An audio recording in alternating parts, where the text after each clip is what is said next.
Vous étiez nombreux à me demander de ces nouvelles et j'ai vraiment une chose horrible à vous annoncer, c'est que Madame Médusa est morte. C'est pour ça que j'ai arrêté de faire des vidéos, parce que je me remettais doucement de cette nouvelle, je faisais mon deuil.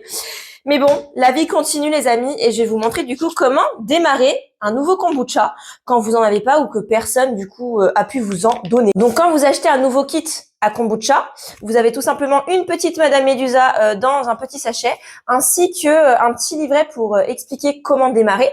Donc je vous mets la capture d'écran d'où je le trouve en fait sur Amazon. Donc quand on démarre du kombucha, on le met pas directement dans une grosse jarre. Grosse erreur. On démarre petit à petit dans une tasse. Là, je chauffe mon eau. En attendant, je vais mettre du thé noir dans un filtre à thé. Donc, vous voyez, je vais blinder comme ceci.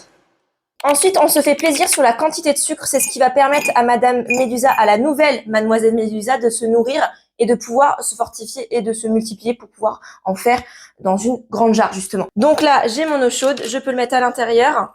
Avec le filtre, je vais laisser infuser 5 minutes et ensuite je vais laisser refroidir. Très important, limite tiédir. Et pour ceux qui me demanderont pourquoi elle est morte, en fait tout simplement j'ai oublié de la nourrir au bout d'1 mois et demi.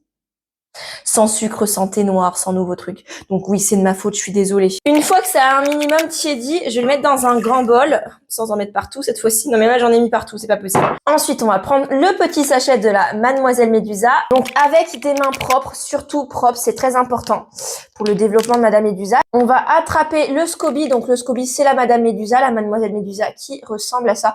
Oh, elle est trop choupie, j'adore. Regardez, on dirait qu'elle a un cerveau. On le met à l'intérieur du thé. Et le liquide à l'intérieur, très important pour faire, c'est du starter en fait, qui va permettre de fermenter du coup la boisson. Et donc on va le mettre à l'intérieur.